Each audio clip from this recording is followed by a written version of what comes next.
Well, we got us a teaser for Ikoria. Big fat creatures, mono greens, planeswalkers. I'm on board. But why is Vivien Reid on Ikoria?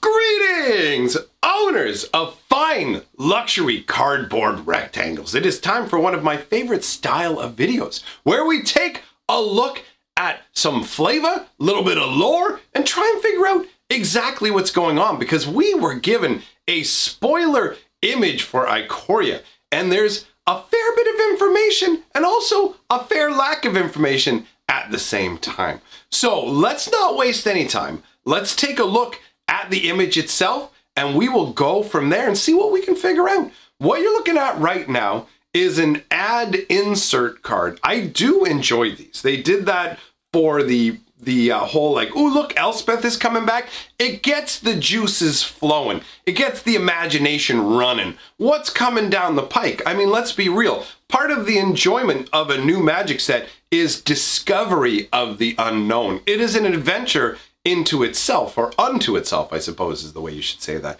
Either way, what we have on the screen right now is a little shot of the world of Ikoria. Now, when you take a look at the artwork, most likely your eyes are drawn first to that gigantic hulking beast, which kind of almost has like a bat-like aspect to it. Now, in no way do I think it's a bat, but at first, just the positioning of its arms, they're obviously regular beast arms, but it does kind of have the thickness and position. Like if you imagine a bat kind of down with its wings spread out touching the ground, you kind of get the same kind of vibe. It's got a similar face to it as well. Obviously this is a lot more ferocious than a regular everyday bat though. Look at the scale of this beast. Just this massive hulking mountain of flesh and horns. You can see like a ridged spine of horns running along its back with all these other protrusions. Even out of the back of its elbows, it has these gigantic beast horns. And speaking of horns, it actually has two mega horns located directly on the top of its head, curling down around its head, both framing it and giving it some battering ram action. I imagine getting through a doorway would be a nightmare with a headpiece like that. But anyways, you have this gigantic, ferocious looking bat aspect, but also kind of wolf aspected creature. You can see there are a horde of other creatures. They kind of trail off into the distance under this beast. This beast is so big that parts of it, only parts of it, are concealed by the swirling mists there. You can see a number of creatures charging out of the mists of different shapes and stripes. Some have like a dinosaur feel to them. Some have a little bit of like a unicorn feel. And then on the far right, you've got, it feels more like a bipedal humanoid almost style beast. And above them, you can see some sort of maybe feathered dinosaur. It might be a rock creature flying along there as well. But what you'll notice is it's all just wild creatures except for one being in the artwork. Off on the left-hand side, you can actually see Vivien Reid. She's standing there with her arc bow in her hand and her fist raised in either triumph or as a signal to like launch the beasts. The way the artwork is transmitted to me, and this is obviously going to be my interpretation. If you see something different, let me know in the comments below, because I only have one set of eyes and I don't always catch everything. But to me, this looks as if Vivien is in charge of this gigantic beast here. She is leading it into battle. This could actually be diverging from Vivien's, for some reason I keep wanting to say Elspeth, could be diverging from Vivien's normal way of doing things, because Vivien is unique amongst planeswalkers in a particular way. Also of note about this artwork is the fact that you don't see anything that looks like it's in any way associated with mankind or any humanoid race that settles in any way. Everything we're seeing here has the feel of nature to it, right? You don't see any buildings, you don't see any roads, you don't see any paths that would be created by humans. There may be a path kind of there along the artwork, but it comes across more as a animal trail as opposed to a humanoid trail. and the animals that are all running along it kind of add to that aspect. So I don't know if Vivien is having all of these beasts charge, or if these beasts are actually fleeing from the larger beast. That part is not evident. It's interesting to note as well that the ground here has lots of crystalline spikes kind of jutting out of it. The one that's closest to Vivien actually looks like you could cut yourself on it. So this is an interesting world. I'm curious to know if this is a plane that has no humanoid races at all. Wizards of the Coast doesn't really tend to do that, right? And I mean, I understand it to a degree because people like to identify with other people. It doesn't matter if they're humans, cat people, merfolk, Vidalcan, whatever it is. There's something about being human that makes you connect more with other humanoids as opposed to four-legged beasts. Now, yeah, I mean, you can love dogs and other animals as well, but you don't connect the same way. You can't put yourself in a dog's shoes, I think, is part of it. I mean, I guess if your dog has shoes and they're really big, you can try and put your feet in them. But you get what I'm saying. You can't relate to a dog or a parakeet or anything like that the same way you can relate to another human being. And the humanoid races, in most cases, are essentially just proxies for humans. They're very, very similar. The differences are minute, where yes, their outward features may be different, but overall, they will tend to have the same range of emotions as humans, you know, fear, love, all these sort of things you can understand. The same sort of things that drive us, drive the humanoid races. Are we looking at a world where there are no humanoid races and it's just simply a world overrun by gigantic, lurking, massive beasts, both air, land, water, all that sort of thing? I guess that's not both because that's three things, but you get what I'm saying. Is this a world purely dominated by gigantic creatures?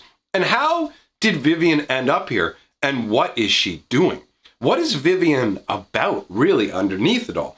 Vivien does not have a massive amount of Magic the Gathering lore to accompany her. In fact, when she was released, we were given the bare bones of lore. Essentially, Vivien, in my understanding, was created to replace Garruk, although they've since decided to bring Garruk back, because Vivien inhabits the same space as a planeswalker that Garruk did. Up until this point, we had, basically for mono green, you had Garruk and you had Nissa, right? And Nissa is like the elven, she's focused on different things. She's focused more on like bonding with the lands, like bonding with the environment and nature in that way. And Garruk was more about bonding with, and more importantly, dominating nature. Garruk was distrustful of mankind and spent his time hunting gigantic, ferocious beasts out in the wild, looking for the highest, most powerful apex predators so that he could bring them under his control.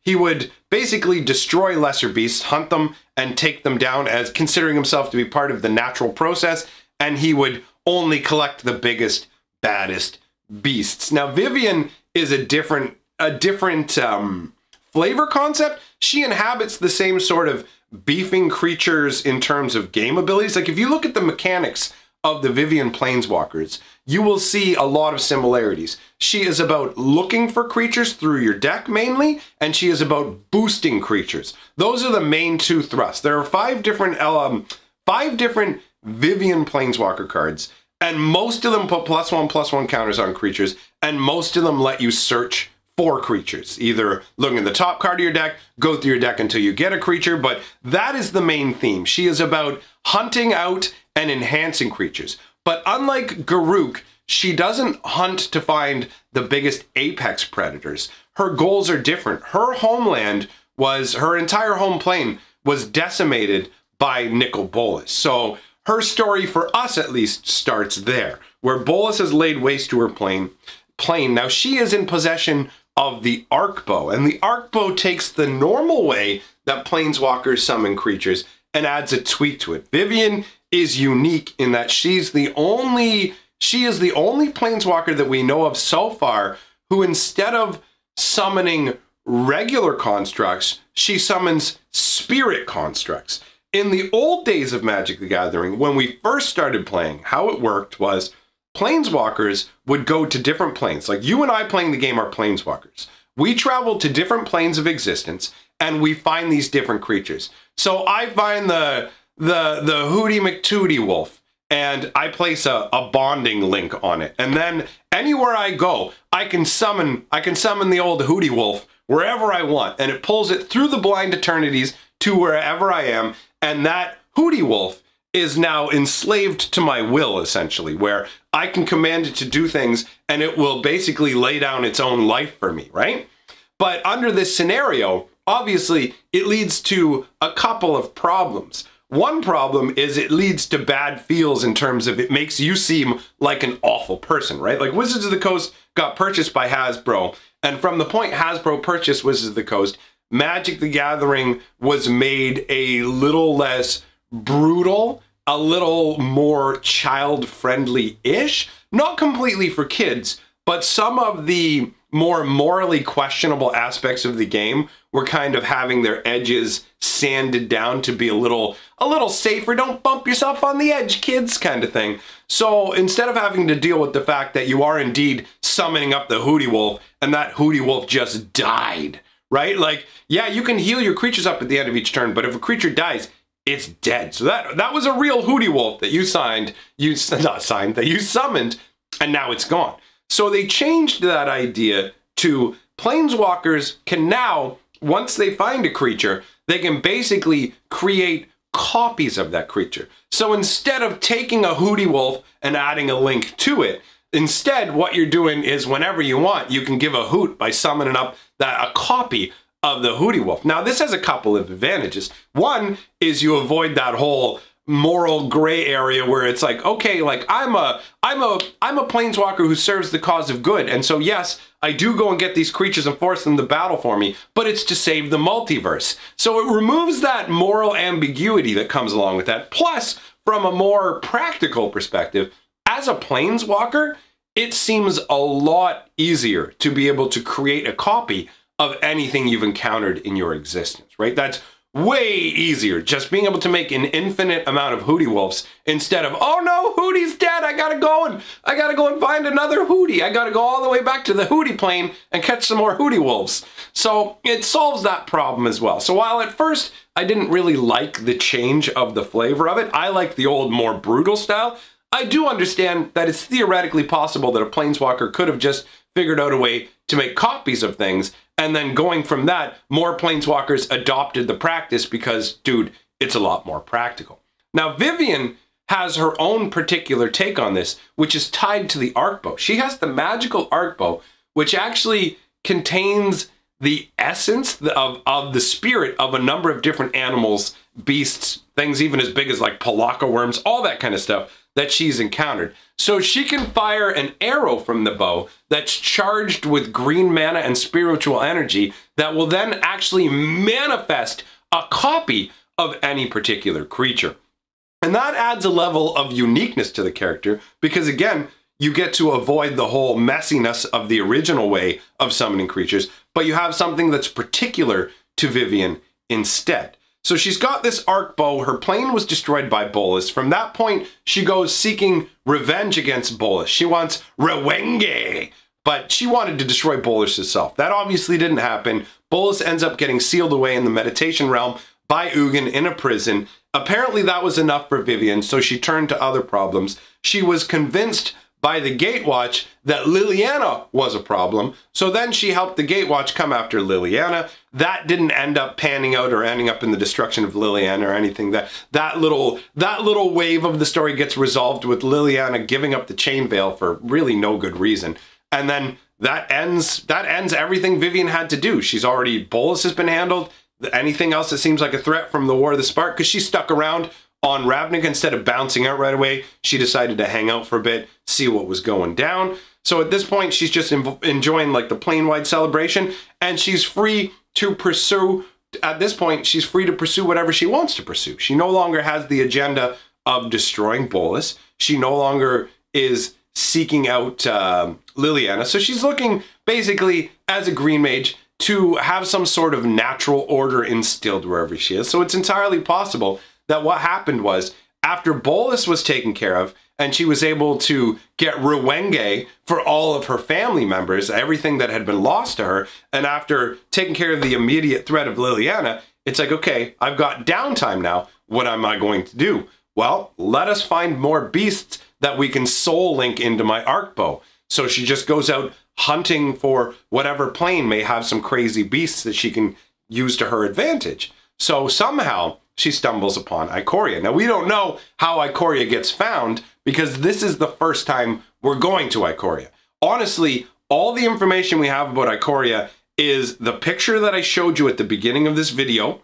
And on top of that, we have the information that it's called Lair of Beasts and we'll have gigantic beasts. It's a layer of monsters and we'll have a unique concept in terms of mechanically how you can grow these beasts. Something, I guess I shouldn't say unique. What I should say is, what was the word that they used for it? Ambitious. Because for all I know, it could just be a combination of other effects and it doesn't actually feel that unique. But either way, the idea is that Vivien has obviously come to bond with some creatures on Ikoria. She's maybe standing as their champion because nothing shown in this artwork is summoned from her spirit bow.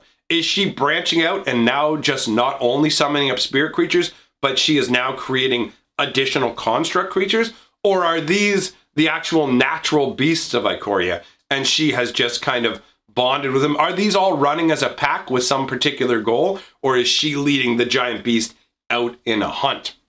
Who knows? Can't say for sure. Either way, very interesting to me. I'm interested to hear what your theories about what's going on here. What do you think that Vivien's doing on Ikoria? What does the artwork from the insert say to you? What is all of this to you? I'm genuinely curious on other perspectives. So thanks for coming by.